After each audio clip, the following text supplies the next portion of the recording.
De retour sur TV Finance, on va parler aujourd'hui d'un actif à la loupe qui s'appelle Utilities. Mais avant, on va revenir sur la notion de qu'est-ce qu'un copy portfolio. Oui, alors effectivement, chez eToro, on a mis en place des copy portfolios. Alors qu'est-ce que c'est que ça? Ce sont des portefeuilles d'investissement qui traditionnellement reprennent une thématique ou un secteur, par exemple.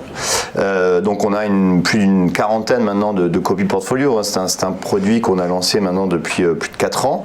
Et il y a des nouveautés, donc on en lance assez régulièrement. Et le dernier en date dont je vais vous parler, c'est le copy portfolio Utilities. Alors qu'est-ce que c'est Utilities? Utilities, c'est tout ce qui est lié au service à la collectivité. Ça va être par exemple les services comme l'eau, l'électricité, l'évacuation des eaux usées, les déchets, etc. Alors investir dans des entreprises qui font des services à la collectivité, ça a 2 avantages. C'est d'une part, ce sont des entreprises qui sont peu volatiles et qui sont peu sensibles aux cycles économiques ou aux récessions, par exemple, parce que on a toujours besoin de ces services. On a toujours besoin d'électricité, toujours besoin d'eau potable. On a vu pendant la crise, c'est un des services, c'est un des secteurs où rien ne s'arrêtait. Exactement. Et du coup, aussi, il y a un deuxième avantage, c'est que le flux de revenus est assez stable en général. Et c'est délivré des dividendes. Les sociétés dans les utilities délivrent des dividendes. Alors, il y a aussi le fait que il y a la transition énergétique, l'énergie propre aussi. C'est aussi un thème qui est vraiment plébiscité par les investisseurs. Et donc, ces sociétés ont eu le vent en poupe en 2020 et aussi cette année. Et lorsqu'on regarde, alors comment est composé ce portefeuille, si on regarde, donc il y a une assez bonne composition puisque il y a 40 sociétés donc qui composent ce portefeuille.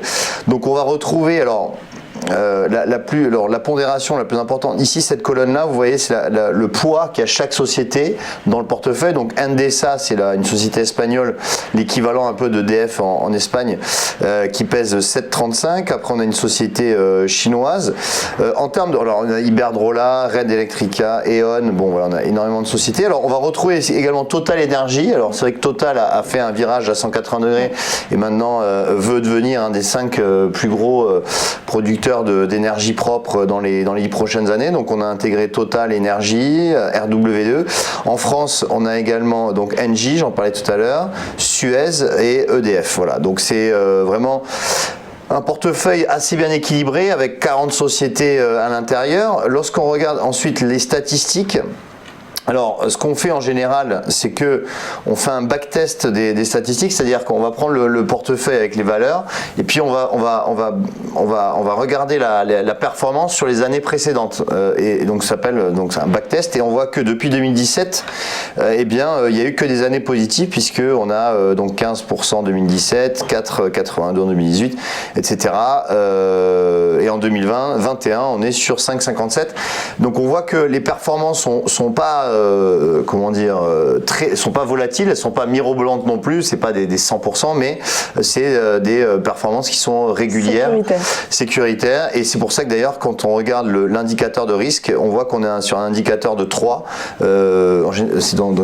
l'échelle c'est de 1 à 10, hein, donc c'est un indicateur qui est assez faible, et par conséquent donc c'est vraiment un produit qui est peu risqué, mais qui offre des performances régulières dans le temps. Ça correspond à quel profil en fait d'investisseurs? Alors ça va correspondre aux investisseurs qui sont plutôt qui ont un profil prudent, voire équilibré, mais qui veulent pas vraiment prendre beaucoup de risques et qui veulent vraiment, on va dire, dormir sur leurs 2 oreilles sans être trop stressés, puisque ce portefeuille va vraiment pas avoir des amplitudes de variation vraiment importantes.